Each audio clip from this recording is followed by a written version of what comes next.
Hey y'all, it's Coach Jamie again. I'm going to be talking real briefly about the meal plan. You have your welcome kit in this email, and that welcome kit includes your meal plan, your grocery list, also the meal plan itself, and then a sample menu. That way you can navigate it. It's very similar to previous challenge meal plans. However, we are going to be emphasizing whole alive food. So you won't see a lot of processed food on your sample menu because I really want to teach people to rely on whole, alive, nutrient dense foods.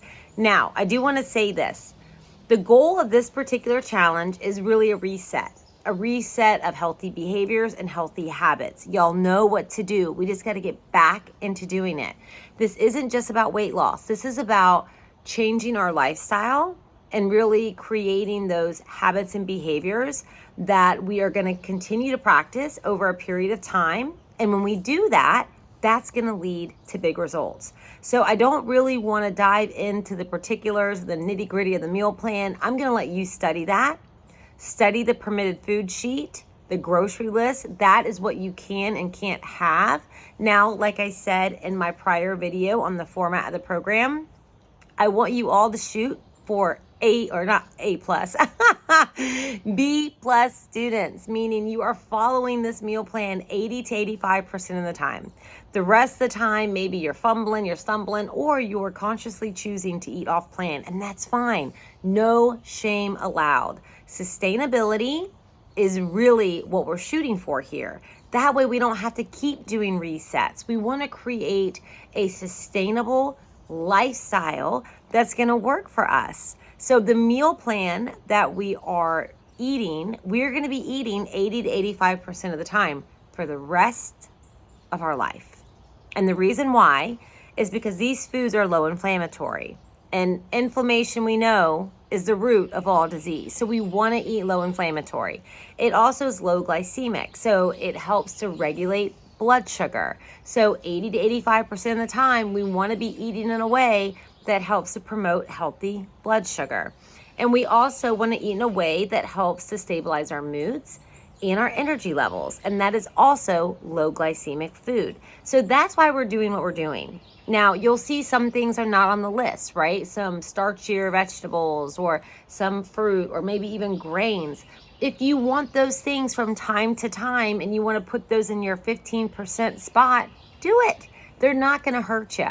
But just know, for some people, grains are very pro-inflammatory, especially if they've got a gluten allergy or a gluten sensitivity or, anything like that. So you want to be very mindful and just check in with your own unique body and see how you're feeling. But I do not want to say any food is good or bad. Now, everybody's goals are different. If your goal is to drop weight, to release some inflammation, maybe you've got some gut issues going on, maybe your stomach is hurting, maybe everything is causing abdominal pain or bloating or cramping, you may want to stay away from grains, also other types of foods that do cause inflammation of the gut. And if that is you, if you are experiencing those things, then reach out to me and we can look at the meal plan and we can talk about a way to eat for the next 28 days that will at least help to mitigate those symptoms.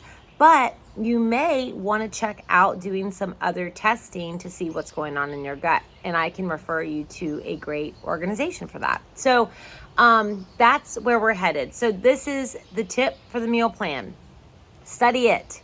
Study that grocery list. Those are the permitted foods. If you want the best results, reducing inflammation, and if weight loss is your goal, follow that and just keep to that list, okay? And if you have any questions, ask me or Coach Haley. And then the meal plan itself is just a template to show you how it looks, how you can get all your protein in, how you should be getting your vegetables in.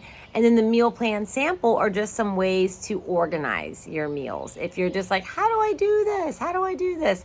Some really good examples there. Now, if you are really just looking to eat better and just focus on whole, alive, nutrient-dense foods and really want to dive into those lifestyle practices like self-care and stress management and everyday movement and getting better sleep and optimizing your digestion and your gut health, then just focus on whole, alive foods and eat vegetables. Think protein, healthy dietary fat, and vegetables. That's it. Keep it that simple, people. That's really all we have to do. Once we start diving in to the macros and worrying about the carb count and the protein amount and blah, blah, it can get really, really complicated. And I have found the more complicated it is, the less likely you're going to stick with it. So keep it simple. Focus on protein, focus on fibrous vegetables, and focus on very healthy dietary fat, and you should be good. And if you have any questions, that's what we're here for. Good luck. You're going to do so good.